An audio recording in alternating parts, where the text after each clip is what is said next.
చూసారా ఎన్ని కాయలు కాటన్ నేరేడండి. ఇప్పటికి పక్షులు అయితే ఎన్ని కాయలు తినేసినాయో. తినేసిన తర్వాత నేను కవర్లు కట్టానండి పచ్చికాయలకి. అద్దుగండి గుత్తులు గుత్తులు సైజు చూసారా ఎంత పెద్ద సైజు.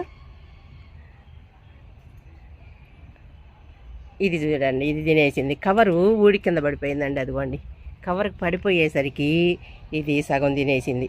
అసలు ఎంత పెద్ద సైజు కాయలు కాస్తున్నాయో. ఇది కాటన్ నేరేడండి. కవర్లు కట్టండి, పచ్చి పచ్చి కోసేస్తున్నారు అని చాలా చెప్తున్నారు. కానీ ఇక ఏం చేయలేని పరిస్థితి అనమాట. ఇలా కాగానే తినేస్తున్నాయండి. డార్క్ పింక్ రాగానే తినేస్తున్నాయి. అదే బ్లాక్ కలర్ వచ్చిందా కొంచట్లేదు అనమాట. ఇదిగోండి ఈ కాయ అయిపోయింది, కోసేస్తున్నాను. ఇప్పుడు మళ్ళీ వీటికి అలాగే కవర్ కట్టేస్తాను. కవర్ కట్టిన తర్వాతే ఇప్పుడు ఇవి అలా ఉన్నాయి అన్నమాట. ఇదిగోండి ఇది ఒక కాయ కోసాను. మళ్ళీ వీటికి కవర్ కట్టాలండి. రేపు కోయొచ్చు ఇవి.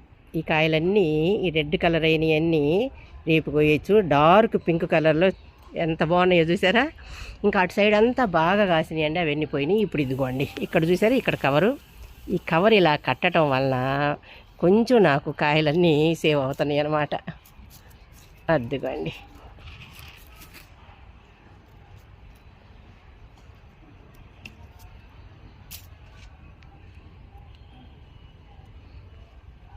అసలు చిన్న విత్తనం అండి. లోపలైతే చాలా చిన్న విత్తనము, కండ ఎక్కువగా ఉంది. చాలా బాగుంది ఇది. ఈ చెట్టు కొంచెం ఈ ఇయర్ అయిపోయి రేపు వర్షాలలో అంట్లు కడతానండి.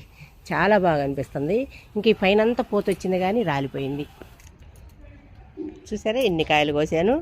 1 ఇయర్కే మొదలైపోయినాయి అండి కాయలు. పోయిన సంవత్సరం ఈ చెట్టు నాటాను. నాటిన తర్వాత చూడండి అలా గ్రోత్ వచ్చింది. బాగా చాలా ఫాస్ట్గా పెరిగింది. 1 ఇయర్లో మళ్ళీ కాయలు స్టార్ట్ అయిపోయినాయి. ఇక్కడ పూత చూడండి, మళ్ళీ పూత మొదలైంది. కొంచెం ఇది కేర్ తీసుకుంటే కొంచెం ఎండిన పేడ వేసాను బాగా. అదిగోండి కిచెన్ వేస్ట్ కలిపి వేసాను పోయిన నెలలో. ఇప్పుడు ఇంత బాగా కాయ స్టార్ట్ అయింది. మళ్ళీ ఇప్పుడు వేస్తానండి. ఇప్పుడు మళ్ళీ పూత పిండి